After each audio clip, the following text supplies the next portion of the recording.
చెప్పాలా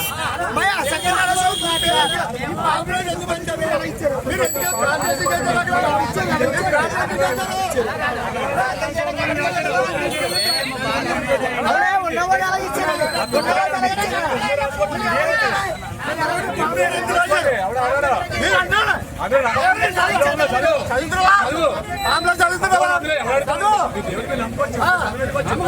చెప్పండి దేవుని గురించి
అందరికీ ప్రైజ్ ది లార్డ్ అండి.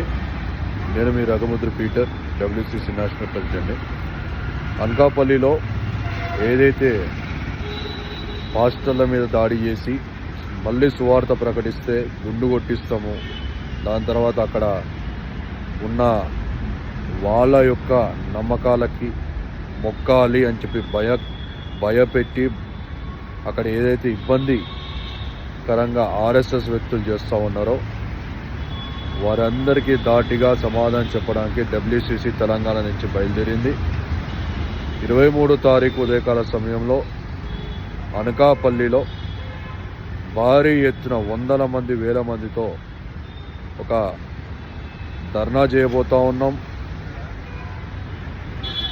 పాస్టర్లని సంఘస్థులని పోలీస్ స్టేషన్లో కూర్చోబెట్టి పొద్దున్న నుంచి సాయంత్రం దాకా ఇబ్బంది పెట్టి తిరిగి వారినే తిట్టి ఎవరైతే దాడికి తెగబడ్డారో వారి మీద కేసులు పెట్టకుండా పాస్టర్ల మీద కేసులు పెట్టి వారిని భయక్రాంతులకు చేసిన పోలీస్ వారి మీద కూడా డీసీపీ గారికి అక్కడ మెమోరాండం ఇవ్వడం జరుగుతుంది. ఎస్పీ గారికి, కలెక్టర్ గారికి మెమోరాండం ఇవ్వడం జరుగుతుంది. 23వ తారీఖు అక్కడ ప్రతి నా అన్న, తమ్ముడు, చెల్లి, అక్క క్రైస్తవులైన వారు మన బలాన్ని అక్కడ చూపెట్టాలి. ఎక్కడైతే సువార్త ఆగిందో తిరిగి అక్కడే సువార్త చేపట్టాలని చెప్పి కోరుతూ ఉన్నాను.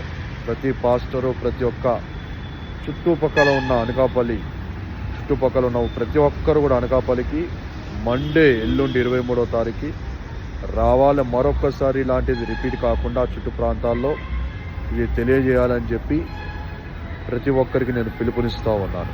Thank you very much. Me Raghumudri Peter, WCC national president. Any time for the Kingdom of God. ఎక్కడ ఏమి జరిగినా డబ్ల్యూసీసీ ప్రతి క్రిస్టియన్కి, ప్రతి పాస్టర్కి వెన్నెట్టు ఉంటుందని చెప్పి తెలియజేస్తున్న మాటల్ని ముగిస్తూ ఉన్నాను. Thank you very much. ప్రభువైన యేసుక్రీస్తు నామములో అందరికీ వందనాలు తెలుస్తున్నాం.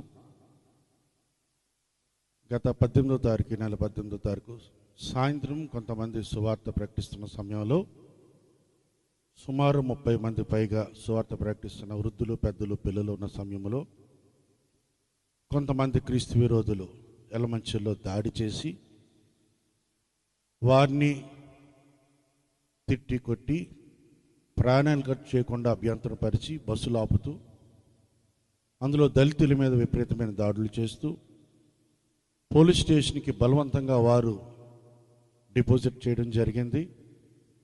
సాయంత్రం 4:30 నుండి సుమారు 5:30 నుండి 11 గంటల వరకు పోలీస్ స్టేషన్లో నిర్బంధించడం కూడా జరిగింది. ఫిర్యాదు చేశారు. వారి డిమాండ్లు ఏంటంటే ఇక ఎవరు ఎప్పుడూ ఈ యలమంచిలో సువార్త ప్రకటించకూడదు, అందరికీ బుద్ధి రావాలని హెచ్చరిస్తూ సుమారుగా 50 మంది దాకా చాలాసేపు మాలమాతృల దేవుడు మా ఊర్లో ప్రకటించొద్దు అంటూ అనేక పదాలతో బాధించడం జరిగింది. ఇప్పుడు వారి డిమాండ్ ఏంటంటే వచ్చిన వారందరూ తిరిగి మళ్ళీ పోలీస్ స్టేషన్కి వస్తే వారి సమక్షంలో ఈ సువార్త ప్రకటించిన వారందరికీ గుండ్లు కొట్టించి గర్వాపసి లాంటి అన్యాచార్యులు నడిపించి అప్పుడు వారిని క్షమించి మేము కేసు వాపసు తీసుకుంటాం, లేకపోతే ఇంకా తీవ్రంగా ఉంటాయి అని హెచ్చరించడం జరిగింది.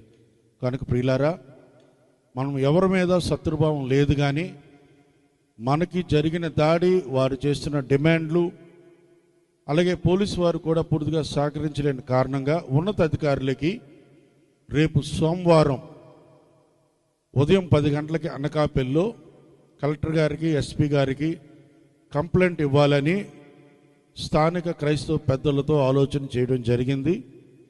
బాధితులు పెద్దల సహకారంతో, పాస్టర్ గారి యొక్క సహకారంతో ముందుకు వెళ్ళాలని ఆలోచన చేశాం. వారు సముఖంగా ఉన్నారు, చింతిస్తున్నారు జరిగిన సంఘటన బట్టి. ఆ దినానే ఒక గొప్ప సేవకుడు చనిపోయిన సమయంలో మెమోరియల్ మీటింగ్ కనుక పెద్దలు ఎవరూ లేకపోవడం కూడా ఒక ఎంత తీవ్రంగా జరగడానికి ఒక కారణమైంది. కనుక తప్పకుండా మన క్రైస్తవ సమాజ హక్కుల కొరకు, భద్రత కొరకు మేము పోరాడతామని సహకరించేశారు. ఈ సమయంలో మన మధ్య ఉన్న యూపీఎఫ్ చైర్మన్ గారు క్రైస్తవ సమాజానికి అలాగే పాస్టర్స్ ఫెలోషిప్కి ఆహ్వానం తెలియజేయడానికి